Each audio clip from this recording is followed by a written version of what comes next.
fire was all around me. A large chunk of the plane broke out and was stuck in the office doorway 20 feet from where I am. Every wall was flattened. Every piece of furniture was mangled. It looked like matchsticks. But the only desk that stood firm was the desk that I'm hiding under, and my Bible was on top of that desk. Talk about God and His grace.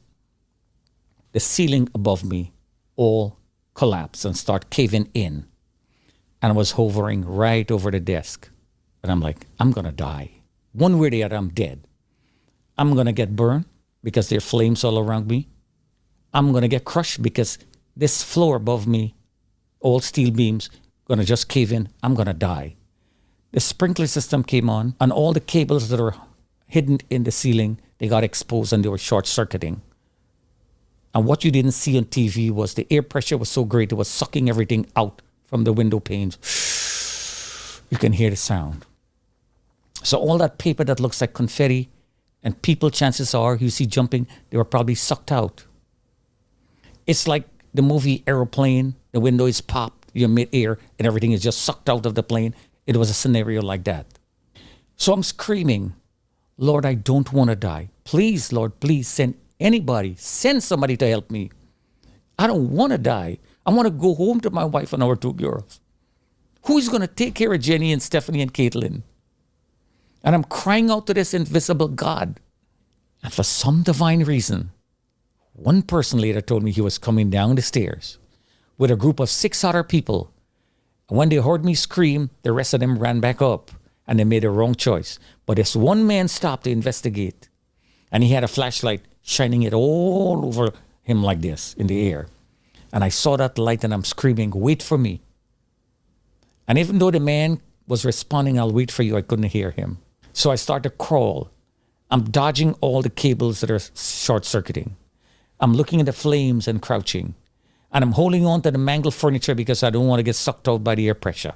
And I crawled the entire length of the loans department to the lounge, in the computer room, in the communication room. And that's the farthest I could have gone.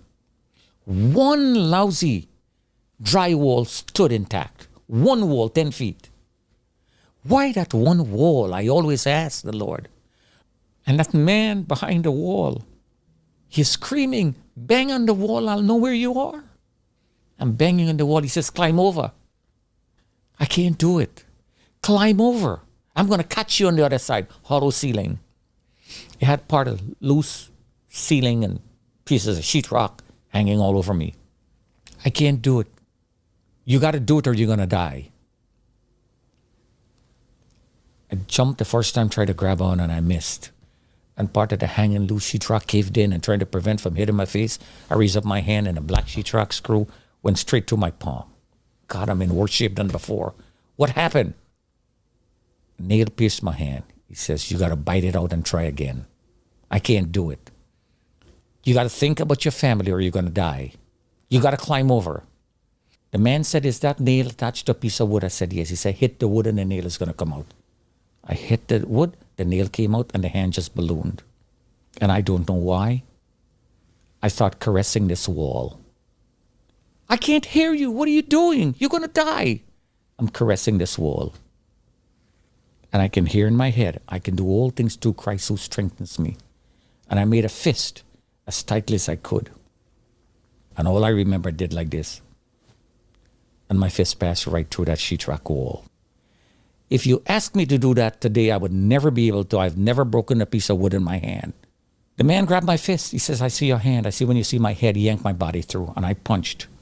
And I punched. And the hole got bigger, bigger, bigger. And I stuck my head through. And the man gave me a headlock. One fluid motion.